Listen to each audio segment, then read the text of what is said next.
గణపతి శివుడు మరియు పార్వతుల కుమారుడు.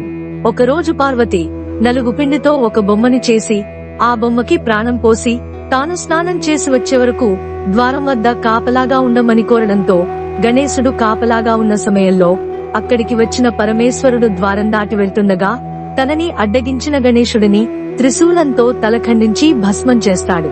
ఆ విషయం తెలిసి దుఃఖిస్తున్న పార్వతీదేవిని ఊరడించిన మహాశివుడు ఏనుగు తలని గణేశుడి శరీరానికి పెట్టి అతన్ని పునరుజ్జీవింపజేస్తాడు.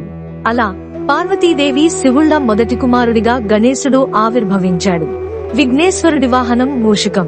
మూషికాసురుడనే రాక్షసుడితో యుద్ధం చేసి గెలిచిన గణేశుడు మూషికాసురుడి కోరిక మేరకు అతన్ని తన వాహనంగా చేసుకున్నాడు. గణేశుడు అపార మేధాశక్తి కలిగినవాడు, బుద్ధిశాలి. పంచమ వేదమైన మహాభారతాన్ని వ్యాస మహర్షి పఠిస్తుండగా అంతే వేగంగా దానిని రాసినవాడు. గణేశుడి ఇతర పేర్లు: వినాయకుడు అంటే నాయకుడు, మార్గదర్శి. గణపతి అంటే గణాలకధిపతి. వక్రతుండ అంటే వంకర తోండం గలవాడు. ఏకదంత అంటే ఒకే ఒక్క దంతం గలవాడు. లంబోదర అంటే ఉదరము పెద్దగా కలిగినవాడు. గజానన అంటే గజముఖం అంటే ఏనుగు ముఖం కలిగినవాడు. విఘ్నేశ్వర అంటే విఘ్నాలని తొలగించేవాడు. ద్విముఖ అంటే రెండు ముఖాలు గలవాడు. కొన్ని కథల ప్రకారం గణేశుడికి రెండు ముఖాలు కలవు, అందుకే ఈ పేరు. స్వర్ణకర్ణ అంటే బంగారు వర్ణ చెవులు గలవాడు. గణేశుడికి ఇద్దరు భార్యలు. మొదటి భార్య రిద్ధి లేదా బుద్ధి, వీరి కుమారుడు శుభ లేదా క్షేమ. రెండవ భార్య సిద్ధి, వీరి కుమారుడు లాభ. గణేశుడి కుమార్తె సంతోషి. సంతోషమాత ఆవిర్భావం.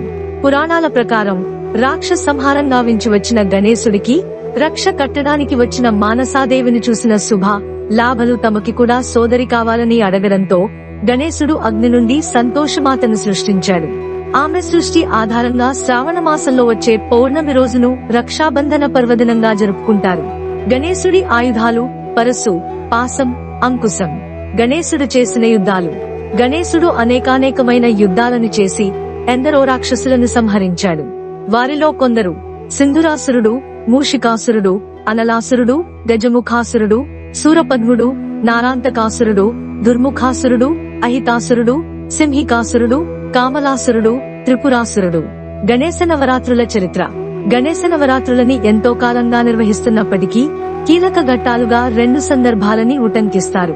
మొదటిది, మొఘలులతో పోరాడుతున్న శివాజీ మహారాజ్ తన ప్రజలలో ఐకమత్యం ఉండాలనే ఉద్దేశ్యంతో గణేశ నవరాత్రులని పెద్ద ఎత్తున నిర్వహించేవాడు.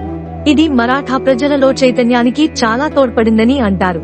రెండవది, బ్రిటిషు వాళ్లతో స్వతంత్రం కోసం పోరాడుతున్న సమయంలో భారతీయులలో ఐకమత్యం ప్రజ్వరిల్లాలనే ఉద్దేశ్యంతో లోకమాన్య బాలగంగాధర తిలక్ 1893లో మహారాష్ట్రలో ప్రారంభించి తర్వాత భారతదేశమంతటా విస్తరించాడు. మరింత సమాచారం కోసం మా వైరల్ చాప్టర్స్ ఛానల్ ని సబ్స్క్రైబ్ చేసుకోండి.